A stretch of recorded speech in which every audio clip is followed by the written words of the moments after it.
여러분들 이제 12강의 두 번째 시간인데, 이 시간에도 계몽주의 시대에 대한 말씀을 드리겠는데, 계몽주의 시대와 교회와 관련된 이야기를 하는 것이 우리에겐 필요한 얘기죠. 계몽주의 시대의 교회가 어떤 도전을 받았으며, 그런 도전과 관련해서 그 다음에 우리 시대가 어떻게 되고 있고, 그 다음에 이제 또 포스트 모던은 어떻게 넘어가는지 이해를 하기 위해서 조금 반복되는 이야기 비슷한데, 그럼에도 불구하고 자 143쪽으로 가서 계몽주의 시대의 종교, 교회 얘기를 좀 다뤄보죠.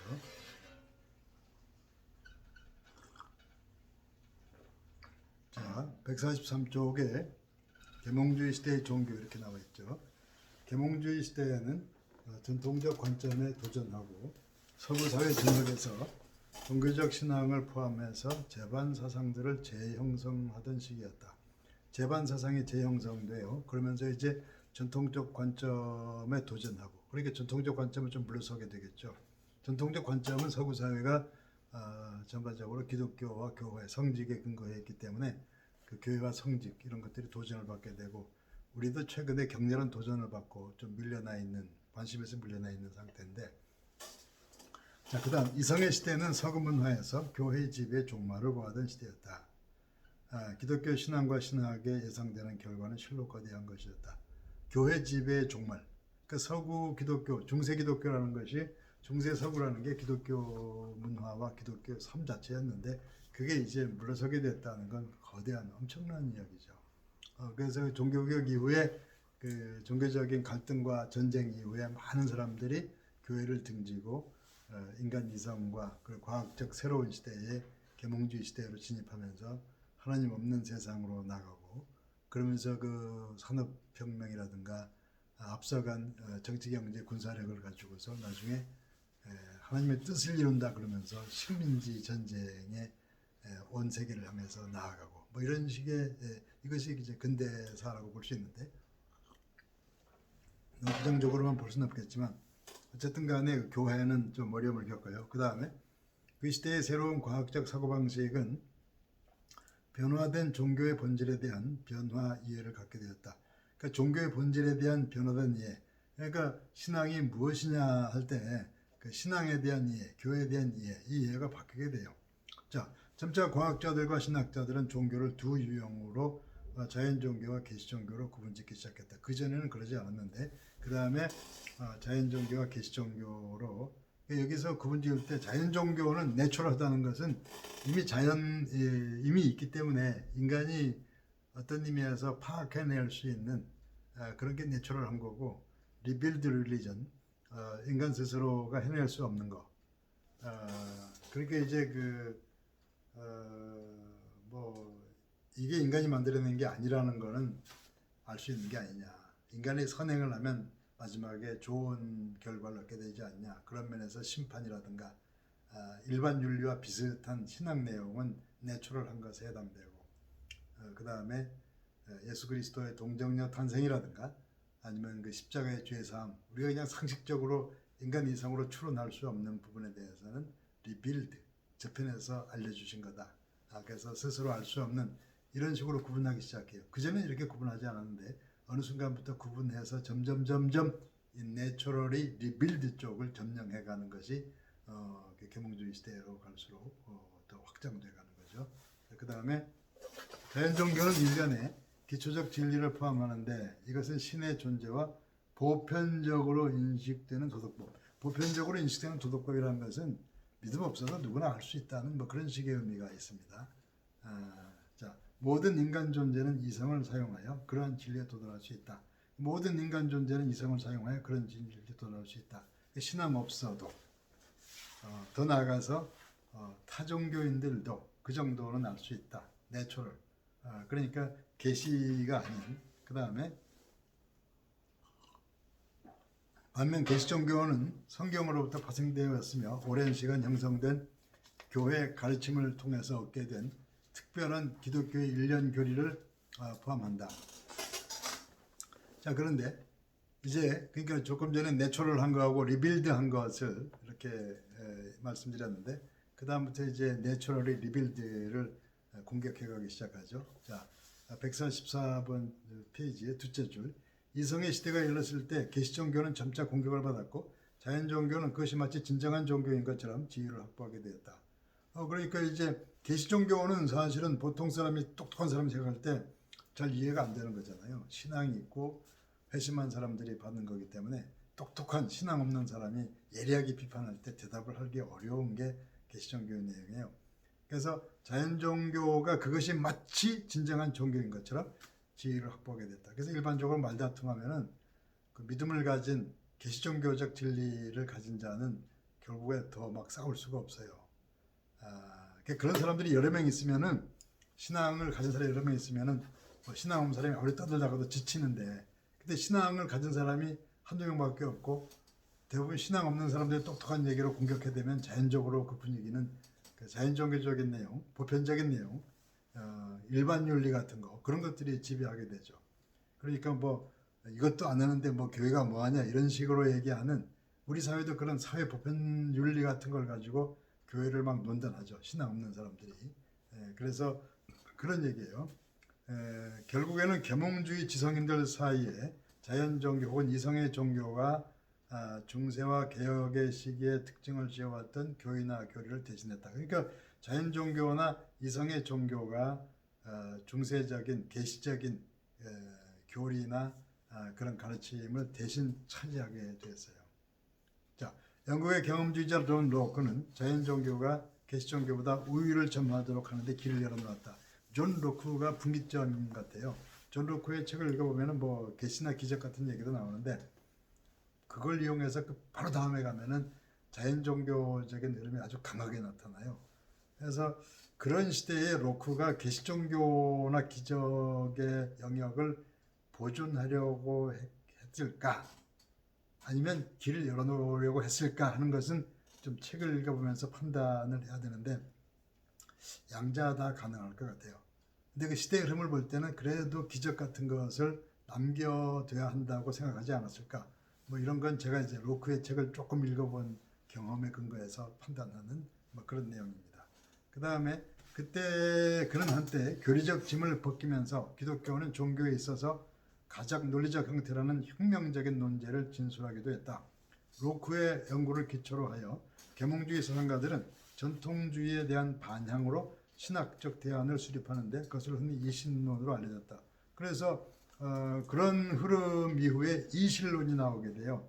근데 물론 로크 자체가 이신론이라고 보기는 어려운데 로크 이후에 흘러와서 이신론 체제가 상당히 강화되는데, 이신론이라는 것은 신앙 이성으로 이성에 통과되는 신론이라 그럴까, 이성에 근거해서 이성의 토대 위에 신론이 마련되었다 그럴까, 그런 거예요. 자, 그 다음에 거기 보면은 그것을 이신론이라고 알려졌다. 이신론 학자들은 종교를 그것의 가장 기본적인 요소 정도로 제한을 했다. 이게 무슨 얘기냐면 가장 기본적인 요소, 그러니까 누구든지 받아들일 수 있는 일반적 보편적 진리, 그거 위에 기독교를 말하려고 했어요. 그러니까 누구든지 뭐 이렇게 죄 지으면은 뭐 벌 받는다, 이런 식의 기본적인 생각이죠. 근데 사실 성경과 기독교의 핵심은 그런 일반적인 개념을 깨트리는 거 아니겠어요? 하나님의 생각과 인간의 생각은 다르다. 그렇다고 해서 일반 윤리를 다 뭐 포기시키는 게 아니고, 그 일반적 인간의 생각보다 보다 깊은 차원에서 하나님의 뜻을 말하는 거라면 이신론은 분명한 한계가 있어요. 이신론이라면은 믿음 없는 사람이나 있는 사람이나 똑같이 인정할 수 있는 보편적인 가르침, 뭐 그런 신론, 그렇게 얘기할 수도 있어요. 자, 보편적으로 받아들일 수 있는 내용만을 믿으려고 했고, 그러므로 그것이 지극히 이성적인 내용만 받아들이려고 했다. 그러니까 이성적인 내용, 이성에 합한 내용. 근데 성경에 보면은 많은 경우 하나님의 그 중요한 시간에 계시는 반이성적이죠. 이성으로 오히려 거부하죠. 자, 그다음 자연 종교가 극히 합리적이기 때문에 기독교가 포함하고 있는 초자연적인 것에 대한 믿음에 의해 여전히 강요되어 왔던 종교였던 표현보다도 그것은 진실한 것이라고 이신론자들은 더했다. 그러니까 초자연적인 어떤 계시보다 보편적인 이성적, 합리적, 그것이 옳다, 이것이 이신론자들이에요. 그렇지 보면 초자연적인 성경적 이런 것들에 대한 어떤 의미에서는 좀 그런 것이 없는 사람들의 컴플렉스도 있지만, 그런 걸 저항하고 공격하고, 물론 초자연적인 것을 가지고 불합리하게 사용해서 미신적인 어두운 잘못된 길로 가는 경우가 많았죠. 특히 중세의 어두운 성직들이 그런 경우가 많았는데, 그래서 결국은 이런 보편 윤리, 일반 상식적 윤리, 믿음 없는 윤리로부터 그것이 통째로 거부당하기 시작하는 것이 계몽주의 시대라고 볼 수가 있습니다. 그 다음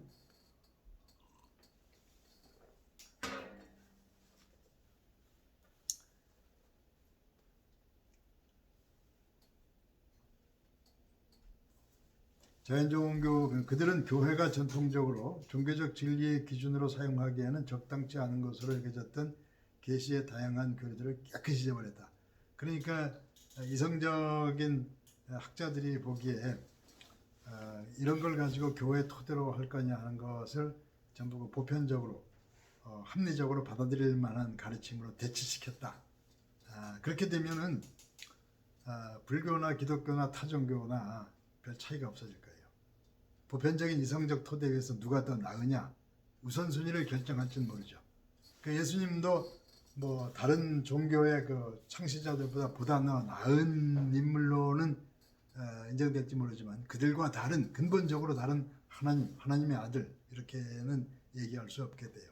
자연적으로 종교다원주의가 이루어지게 되고 구원 문제에서도 이야기가 예전과는 달라지게 되겠죠. 오직 예수로만 하는 이야기는 가능하지 않게 돼요. 그 다음에 그들은 종교의 이성적 기준을 사용하여 그러한 모든 교리를 평가했다. 결과는 그러니까 그 대부분의 이신론자들이 가지고 있던 교리 중에 아주 중요하다고 생각하는 게 뭐냐면 신의 존재, 신은 존재한다. 뭐 그 정도는 믿음 없어도 이럴 수 있죠. 영혼의 영원성, 영혼이 영원이다. 그리고 미덕을 장려하고 죄에 대한 일종의 사후 심판. 이거는 믿음 없는 사람도 그냥 할 수 있는 얘기고 이걸 구태여 거부할 필요가 없어요. 이것은 기독교적이라기보다도 이미 믿음이 있으나 없으나 이 정도는 이미 있는 얘기예요. 요것을 누구나 인정할 수 있는 요걸 가지고 누구나 함부로 인정할 수 없는 기독교의 특별한 계시들을 다 쫓아내요. 그러면 사실은 그 성경 고유한 체험이나 하나님의 특별한 계시를 제외시킨 그러니까 그 인간들이 좋아하는 성경적 내용만 남게 되겠죠. 다음에 교리의 축소, 계시종교적인 특별한 것들은 좀 자제시키죠. 종교 본질에 대한 이신론자들의 이해와 일치하였다. 그들은 종교를 믿음의 체계가 아닌 도덕적 행동을 세우는 체계로 보았다. 종교의 가장 중요한 역할은 도덕을 위한 신성한 구속력을 제공하는 것이다. 그러니까 여기서 종교의 가장 역할은 착하게 살기 위한 거다. 뭐 이런 식의 얘기예요. 근데 기독교의 내용은 그런 게 아니잖아요. 예를 들어 아이들이 주일학교에서 부르는 맘 착해도 못 가요 하나님 나라 하는 것은 그 도덕적 능력으로 하나님 나라 갖는 게 아니라는 얘기거든요. 그러니까 근본적으로 그 맘착하는 것으로 모든 중요한 특별한 계시적인 내용 다 이렇게 치워버리는 뭐 이게 이신론의 문제인데 너무 간단히 말하는 것 같지만 어쨌든 믿음 없는 시대에는 이런 식으로 가요. 그 다음에 이신론자들이 그들의 초점을 교리에서부터 다른 곳으로 옮기고 있을 때 계몽주의 이론가들은 종교적 진리에 이르기 위해 인간의 능력을 높이는 일에 두었다. 인간의 능력을 높여야 돼요. 그 중세에 인간의 능력을 높이지 않고 인간을 죄인 자리에 두고 순종의 대상으로만 보고 이런 게 문제 아니냐. 인간 스스로 판단을 못하게 했지 않냐. 에덴 동산에서 그 생명의 열매, 뭐 선악과 이러면서 이제 그 인간 스스로 판단하는 것을 스스로 못하게 하는 뭐 이런 문제. 그런데 인간의 능력을 자유롭게 하고 스스로 판단하게 하자.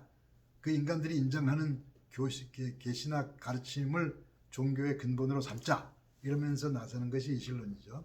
자, 그들의 노력으로 새롭게 대두되고 있던 새 조망은 계시 종교의 필요성을 감소 아니면 삭제 이렇게 돼요. 그들은 자연이라는 위대한 책에 중요한 종교적 진리를 기록하여 그것을 모두가 읽을 수 있도록 열어둔 인정받는 창조자로 생각하는 정도로 만족하게 되었다.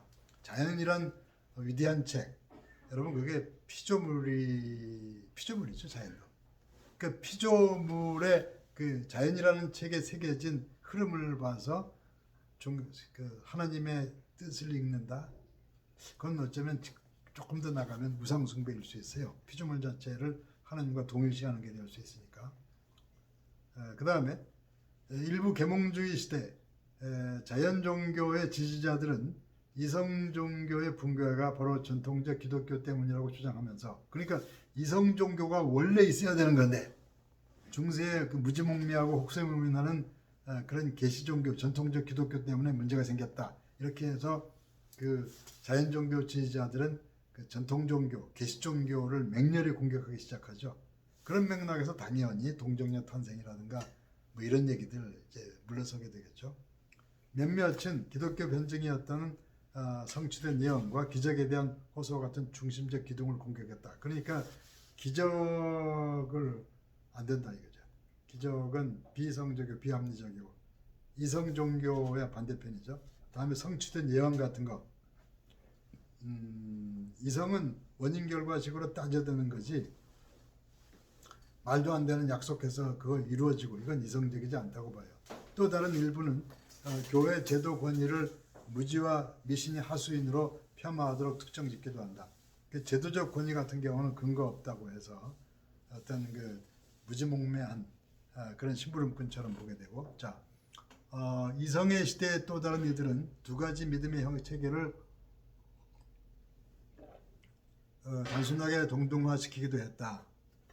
그들은 가장 순수한 형태의 기독교는 이성에 의해 알려진 자연 종교의 진리를 재진술하는 거, 이성에 의해 알려진 자연 종교의 진리를 재진술.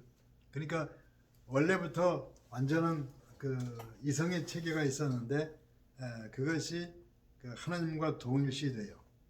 그러니까 그 아주 이성적인 논리로 갈수록 진리에 가까워지는 게 되죠. 어떤 의미에서 이성적 완전성은 인간의 자기 완전성에 대해서 하나님을 저항하게 되고 하나님의 보좌를 찬탈하게 되는데, 그런 것들이 이제 이런 시대에 이런 방식으로 되는 거고, 그 다음에 물론 전통적 기독교 지지자들은 그들의 입장을 견고하기 위한 노력을 견지했다. 어떤 사람들은 계시 종교가 이성의 종교를 보충하는 데 필요한 것이라고 논함으로써 계몽주의 사상을 수용하기도 했다. 그 두 줄 넘어가서, 그러나 계몽주의 사상가들이 기독교를 어떻게 보느냐와 상관없이 그들 모두는 이성 종교의 표준적 지위를 부여했다. 그러니까 이성 종교가 표준이다. 이성 종교의 기준에 맞춰서 판단을 받아라 이런 거죠. 그전에는 계시 종교가 표준인데, 교회와 가르침이 표준인데 이제는 이성 종교의 표준. 자, 자연과 자연의 신에 대한 강조였다. 그러니까 자연의 신, 자연의 빛, 여기에 이성적인 것들이 나타나 있다 이렇게 봐요. 그래서 자연의 신에게 초점을 맞추면서 계몽주의 사고방식은 신성을 자연과 인간 이성과 긴밀하게 결합시켰다.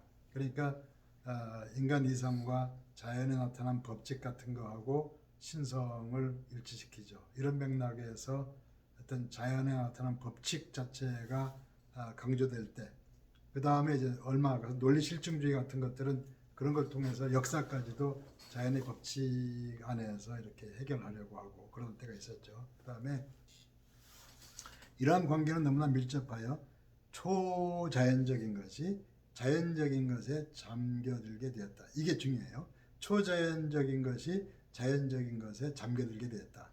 그러니까 자연적인 것들이 초자연적인 것들을 삼켜버렸다. 이게 계몽주의 시대의 상징적인 문장이 될 것 같아요. 이러한 움직임은 모든 시대 이후에 현대인들이 하나님을 버리고 떠나는 길을 닦았다. 그래서 이런 논리적 흐름이 자연스럽게 그냥 너도 나도 전통적 교회와 신앙과 하나님을 등지는 길을 가게끔 만들었다는 거죠. 그러니까 이제 모더니즘의 문제가 이런 거다. 그래서 이런 모더니티의 인간들, 자기가 세상의 주인이고 하나님 대신에 자기의 능력을 발휘하는 인간들이 산업혁명도 일으키고 그 다음에 여러 가지 그 자기 논리에 충만해서 나름대로 물론 거기에는 전통적인 신앙을 가진 사람도 있었고 좀 앞서 나가서 이성의 힘을 추구하는 사람도 있고 합력해서 서구가 결국 이제 비서구의 어떤 침략자로서 식민 지배자로서 나서는 세기가 이제 그 19세기죠. 19세기에 모든 걸 다 장악하고 삼킨 듯 했는데 20세기 들어서면서 그들 안에서 그들 스스로 이렇게 진영을 나누어서 전쟁을 벌인 것이 1차 세계대전이고 2차 세계대전입니다. 그래서 그런 두 번의 전쟁 이후에 그 세계를 지배하던 서구 유럽이 스스로 무너져 내리면서 그러면서 그들 안에서 포스트 모더니즘이란 흐름이 나오게 되죠. 그러니까 그런 흐름이 잘못됐다는 것을 인정하는데 그 포스트 모더니즘의 흐름 속에서 새로운 길을 추구하는데 이전 것을 부수는데 주로 열심을 들였고, 그렇다면 새로운 길은 뭐냐 해서 새로운 길에 대해서 성서적인 본래 길을 추구하던 사람들이 있긴 했지만 대부분의 큰 흐름들은 소위 진보적 좌파 비슷하게 나오면서 약간 해체주의적으로 가게 됐어요. 그래서 이제 일반적인 문화나 예술에 나타난 포스트 모던 계열은 좀 이해하기가 좀 어려운 그런 쪽으로 가게 되었고, 그리고 그런 과정에서 기독교가 진정 나가야 될 길이 어떤 건가를 파악해서 제시하기에는 상당히 어려웠어요. 왜냐하면 모더니티 세계의 여러 가지 상황도 알아야 되고 또 그거 깨트리고 나온 다분히 그 비상한 포스트 모더니스트들의 내용도 파악해야 되면서 이 기독교가 나아갈 길을 제시해야 되기 때문에 결코 간단치 않은 작업이에요. 작업을 한다고 해도 올바로 마치기가 어렵고, 그래서 어쨌든 이 양자 사이를 이해하면서 그 포스트 모더니즘이 나아갈 기독교적인 길을 어떻게든 찾아봐야 되는 것이 여러분들과 제가 해야 될 일이에요. 그래서 이제 자꾸 이렇게 염려가 돼서 가다가 반복을 하고 해서 거의 이 시간에도 계몽주의 얘기를 했는데 다음 시간에는 포스트 모더니즘 얘기를 하면서 이 계몽주의와 반대되는 얘기를 하고 그러면서 기독교가 나아갈 길을 하고 약간 그런 쪽으로 하면서 결론적인 방향으로 갈 겁니다. 그래서 오늘의 그 출석 메일은 여러분들 이제 이 지금 읽은 두 번째 읽은 거기에만 143부터 146까지만 이것을 정독을 해서 핵심적인 내용을 반 정도로 줄여서 이게 짧으니까 반 정도 줄여서 타이핑해서 그 출석 메일로 보내세요. 앞에 것까지보다 다 뒤에 거. 그러니까 근본적으로 교회에 결정적인 타격을 미친 모더니티 문제를 이렇게 정리해서 그렇게 보내주시면 출석 메일로 하도록 하죠. 그래서 마지막에 관심을 가지고 조금 더 집중해서 모더니티, 포스트 모더니즘 그리고 우리가 나아갈 길에 대해서 정리를 하면서 이 시간을 마치게 되길 바랍니다. 오늘 수고하셨습니다. 감사합니다.